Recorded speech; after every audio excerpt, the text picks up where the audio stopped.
Capítulo 7. Revelación. Mientras aguardábamos en el interior del remolque, el general preparó una taza de café y se acomodó en una pequeña silla al fondo, cerca de la entrada a la habitación. Su presencia, aunque imponente, tenía un aire de calma fatigada. Lo siento, qué desconsiderado soy. ¿Quieren un poco de café? Preguntó con una despreocupación que contrastaba con la tensión del ambiente. Nosotros simplemente negamos con la cabeza, demasiado absortos en nuestros propios temores como para pensar en cortesías. Nos quedamos inmóviles junto a la mesa de centro. Leila, con la curiosidad infantil que nunca la abandonaba, se acercó al general y se sentó en el suelo, observándolo con una extraña mezcla de fascinación y recelo. Al parecer, tenía curiosidad sobre su bastón y sobre el porqué de todas esas medallas colgadas en su pecho. No pasó mucho tiempo antes de que Alfred y Elizabeth irrumpieran en el remolque. Su entrada estrepitosa hizo que el remolque se estremeciera. La puerta vibró al estrellarse contra un mueble contrario. Nos sorprendimos por la sorprendente fuerza de Elizabeth. Sus rostros, al vernos allí, se transformaron en una máscara de incredulidad y enfado. ¿Qué rayos hacen aquí?, recriminó Elizabeth, su voz un látigo de molestia. ¿Quién los dejó entrar? El tono gélido y autoritario despojó por completo la imagen de ángel que Leila había forjado. La realidad de su carácter era mucho más afilada. Tranquila, Elizabeth. Debe de haber alguna razón por la que estén aquí. Intentó razonar Alfred, pero sus palabras se estrellaron contra un muro de hostilidad. No me digas que me tranquilice hasta que ellos me expliquen cómo demonios entraron al remolque, espetó dirigiéndose a Alfred con una furia que lo dejó sin saber cómo reaccionar. Yo los dejé entrar. ¿Tienes algún problema con eso? La voz del general de la Garza resonó desde el fondo del remolque, cargada de una autoridad inquebrantable que silenció la diatriba de Elizabeth. La joven científica palideció, su piel adquiriendo un tono ceroso. No esperaba encontrar al general allí. Tanto ella como Alfred, en su arrebato, no se habían percatado de su presencia. Nuestra inesperada aparición había capturado toda su atención. Los invité a pasar porque allá afuera hay demasiado ruido. No podrían escuchar con claridad lo que tienen que decirme con respecto a nuestro amigo en la carpa. Continuó el general, su mirada fija en los dos jóvenes científicos. Padre, ¿qué haces aquí? Pensé que estabas en Canadá. La voz de Alfred, antes tensa, se llenó de una alegría y un entusiasmo infantiles mientras se acercaba al general para darle un abrazo. El giro de los acontecimientos nos dejó atónitos. En nuestras mentes, un torbellino de nuevas preguntas se sumaba a las ya existentes.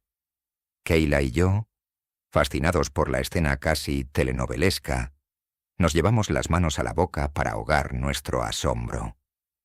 Leila, al vernos, soltó un suspiro y movió la cabeza en señal de desaprobación, como si estuviera presenciando una travesura de sus padres. Elizabeth también se percató de nuestra reacción y nos lanzó una mirada gélida, pero no nos importó. Seguíamos cautivados por el inesperado drama familiar. ¿Acaso un padre no puede venir a ver a su hijo a su trabajo? La voz del general se había suavizado, y su rostro se iluminó con una enorme sonrisa, la de un hombre que llevaba demasiado tiempo sin ver a su hijo. Pero esa alegría fue efímera. La verdad es que estoy aquí para informarte algo, o más bien, informarles, si es que tu novia pelirroja me lo permite. Claro que sí, papá. No creo que haya ningún inconveniente, más si es de trabajo. ¿No es así, cariño?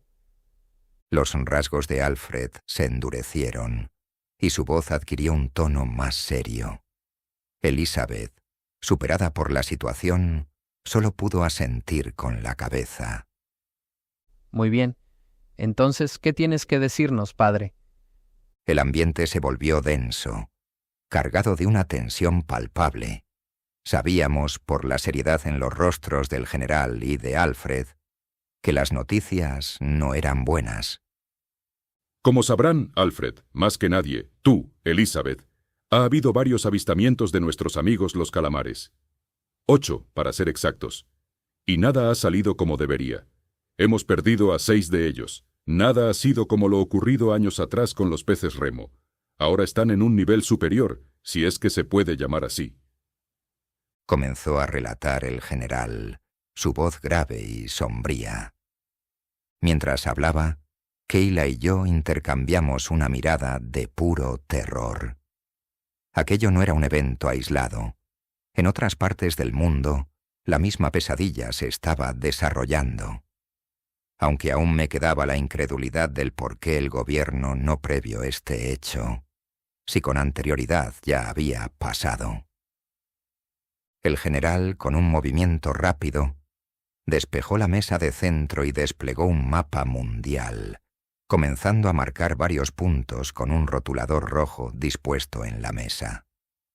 Hemos perdido el del Golfo de México cerca de Tamaulipas, el del Pacífico Nordeste cerca de la costa de Canadá, el del Pacífico Sudoeste en la costa de Nueva Zelanda, el del Índico Oriental cerca de Australia, el del Pacífico Noroeste cerca de Japón y el del Pacífico Sudoriental en la costa de Chile. Los únicos que quedan son el del Atlántico Sudoeste, cerca de Angola, y el nuestro, aquí en Portugal. Como habrás previsto, perdimos el de Canadá, donde yo me encontraba. Y lo que voy a decir no es fácil para mí. Salí con vida, pero por muy poco. La confesión del general nos heló la sangre. Un temblor incontrolable se apoderó de nosotros, no de frío, sino de un miedo visceral. Giré para ver a Kayla, luego a Leila. El remolque de repente pareció dar vueltas a mi alrededor. Me sentí mareado y la respiración me fallaba. ¿Qué estaba pasando? Pero sobre todo, ¿por qué estaba pasando todo esto? Espera, papá. ¿A qué te refieres con que los perdimos? La pregunta de Alfred, cargada de una urgencia desesperada, me sacó de mi trance y me obligó a prestar atención. El general no respondió con palabras. En su lugar, comenzó a quitarse el abrigo con dificultad, y luego la camisa, dejando al descubierto su torso. Unos vendajes improvisados cubrían su cuerpo desde el hombro derecho, cruzando el pecho hasta las costillas izquierdas y rodeando el brazo desde el hombro hasta el codo. A pesar de su edad, se notaba que mantenía un régimen de entrenamiento riguroso. El uniforme ocultaba un cuerpo tonificado y musculoso. Kayla, en su asombro, no pudo evitar abrir los ojos de par en par. Estábamos igualmente sorprendidos.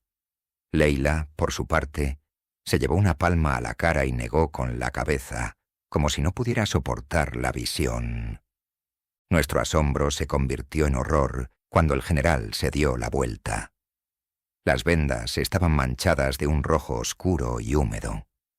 De inmediato supimos lo que era: sangre, producto de una herida profunda. Elizabeth se acercó para ayudarle a quitarse las vendas y aplicar unas nuevas. Fue entonces cuando pudimos ver la verdadera naturaleza de la herida. 2 marcas profundas en el hombro, como si de colmillos se tratara, y junto a ellas 3 rasguños menos profundos, pero igualmente devastadores. En ese instante, comprendimos por qué cojeaba y se dolía del hombro. Nunca imaginamos que las heridas fueran tan recientes. Alfred, por otro lado, se quedó paralizado. Su rostro se volvió una máscara de incredulidad y espanto. Al parecer, nunca había visto a su padre tan malherido. Y una pregunta terrible se instaló en mi mente. Si eso le había pasado a un militar entrenado hasta los dientes, ¿qué nos esperaba a nosotros? La necesidad de huir de escapar de aquel lugar maldito, se volvió más apremiante que nunca. Pero a pesar del pánico, una parte de mí necesitaba saber más. Me quedé en silencio, esperando a que el general de la Garza volviera a hablar. Capítulo 8. Causa y consecuencia. Mientras el general aguardaba pacientemente a que Elizabeth terminara de cambiarle los vendajes, nosotros nos consumíamos en una ansiedad palpable. No era morbo lo que nos impulsaba, sino una necesidad imperiosa de comprender la magnitud de la amenaza que se cernía sobre nosotros, de saber a qué nos enfrentábamos realmente. Como verán, Comenzó el general. Su voz grave resonaba en el pequeño espacio del remolque. algo nos atacó cuando investigábamos lo ocurrido. Notamos que una clase de esporas emergían de los cuerpos inertes de los calamares, que pensábamos que estaban sin vida, pero todo indicaba que no era así. Nos dimos cuenta en el último momento. Aquellos animales empezaron a mover los brazos con una desesperación antinatural, luego los tentáculos, con una agilidad que desafiaba su estado inerte. Era algo extraño. Nadie nos había preparado para lo que vino después.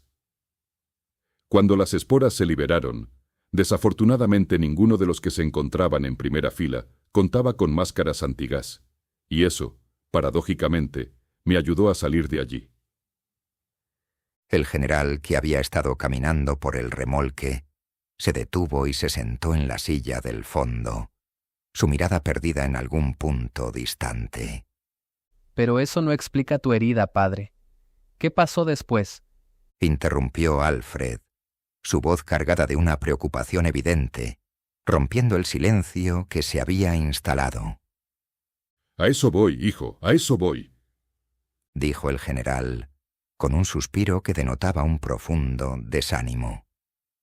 Las esporas fueron solo el inicio. Los soldados y los científicos que estaban allí quedaron paralizados. Cayeron casi inmediatamente después de respirar unas cuantas. Yo no me encontraba tan cerca y pude deducir lo que estaba sucediendo. Por suerte tenía algunas máscaras dentro de mi remolque. Lo que me recuerda, Alfred, ¿tienes suficientes máscaras antigás aquí? Hizo una pausa, esperando la respuesta de su hijo. Alfred asintió solo con la cabeza. Me parece que sí, padre. Ayer llegaron bastantes. No comprendía el porqué, pero ahora lo entiendo perfectamente. Elizabeth, que había terminado de vendar al general, se unió a la conversación, su tono profesional teñido de una nerviosa curiosidad. Pero aún no nos ha dicho cómo se hizo esa herida, general. ¿Cuál fue la causa? De la Garza comenzó a abrocharse la camisa con gestos de dolor. Cada movimiento que hacía era como una punzada en la piel. Su mirada se endureció y el ambiente se volvió aún más sombrío. Espero que estén listos para escuchar lo que les tengo que decir a continuación. Continuó el general. Su voz se volvía un poco más seria, casi pétrea. Tenemos la orden de aniquilar sea lo que sea ese animal antes de que esparza más esporas. Los otros 6, según los informes, se desintegraron casi al mismo tiempo. La herida que ven es consecuencia directa de lo que causan las esporas. ¿A qué se refiere, general? Pregunté, el nerviosismo atenazándome la garganta. Nos acaba de decir que las esporas causan parálisis instantánea en los humanos más no heridas. El general nos miró a cada uno, sus ojos reflejando una sombra de horror. En Canadá teníamos perros de guardia. Las esporas también les afectaron a ellos, pero no de la misma manera que a los humanos. En nosotros, como ya les mencioné, tiene un efecto paralizante casi al instante. Pero a todos los animales los hace mucho más violentos. El perro que tenía de custodia era un pastor alemán, de 3 años de edad, perfectamente entrenado y el cual solo a mí me obedecía. ¿Se imaginan mi sorpresa, mi horror, cuando me atacó por la espalda? El general hizo una pausa, ajustándose el saco, mientras nosotros lo observábamos en un silencio sepulcral, impactados por la revelación. Alfred, con un gesto de profunda empatía, se acercó a su padre, se agachó y le tomó las manos. Una mirada bastó para que el general supiera que contaba con el apoyo incondicional de su hijo. Con un suspiro, continuó su relato, la voz teñida de una tristeza profunda. Ese animal no era el mismo. Se notaba diferente, más grande, más robusto. Algo en él había cambiado por la inhalación de las esporas. No sé cómo, pero su cuerpo se expandió. Lo hizo más grande y, por ende, mucho más fuerte. Quedé en shock, paralizado por la incredulidad. Jamás me había atacado, pero en ese instante comprendí que su lealtad había mutado, se había desvanecido. Las marcas de mi herida no eran de dientes, sino de las uñas de su pata, ahora garras afiladas. Alcancé a reaccionar, a sacar mi arma y acabar con su existencia, lo cual no fue fácil. Me terminé todo un cargador de la pistola que llevaba en esos momentos, y fue doloroso para mí. No pensé que acabaría de ese modo. Fue mi guía durante 3 años. Yo lo había criado desde cachorro. El general se llevó las manos al rostro. Era evidente que el simple hecho de haber matado a su fiel guardián le causaba un dolor inmenso, una herida que iba más allá de lo físico. Alfred, con delicadeza, le acercó una servilleta para que el general se limpiara las lágrimas que pugnaban por salir, animándolo a continuar. Al final corrí hacia donde estaban mis otros compañeros con canes. Lamentablemente, todos ya habían sido asesinados. Parte fue porque se habían paralizado, aunque había algo extraño. De los 10 perros, solo 2 estaban allí, los otros yacían tirados en el piso, desmembrados. No me quedé a averiguar lo que pasaba. La voz del general se iba apagando lentamente, recordando ese fatídico día. Salí y busqué a quien siguiera con vida. En mi camino me topé con un par de reporteros, Montserrat y... Del chico no recuerdo el nombre. Logré sacarlos a tiempo.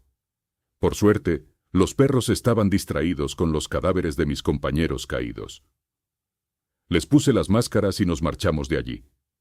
Por suerte, había un vehículo militar cerca. Sabíamos que salir de allí no sería tarea fácil. El camino fue estruendoso. Muchos animales habían respirado aquellas esporas. Un alce nos embistió en medio de la carretera, hizo que el vehículo se tambaleara un poco, pero no nos hizo mucho daño, y por fin nos pusimos a salvo. Como comprenderán, el hecho de que no los dejáramos salir era eso. Dirigió su mirada hacia nosotros con un tenue dolor. Lo siento mucho. No deberían estar pasando por todo esto, y se pondrá aún más difícil. Trató de controlar el llanto, pero fue imposible. Se llevó las manos al rostro, soltó un suspiro largo, se limpió las lágrimas y continuó contando lo que estaba pasando allá afuera. Nosotros no sabíamos qué decir. Estábamos impactados. El mundo exterior se estaba desmoronando, y todo lo que decía el general no parecía una mentira. El pánico se apoderó de mí. Keila sintió lo mismo y me tomó la mano, buscando y ofreciendo fuerza en el mismo gesto. Todo estará bien, ¿no es así, papá? Preguntó Alfred, su voz más angustiada que nunca. No creo que se resuelva todo este conflicto, hijo mío, y no sé si pueda sacarlos a todos de aquí, dijo el general, levantándose de la silla con una lentitud que denotaba el peso de sus palabras. ¿Cómo que no podrás sacarnos a todos de aquí? Recriminó Elizabeth, su voz aguda y llena de incredulidad. Creo que debes explicarte mejor, padre.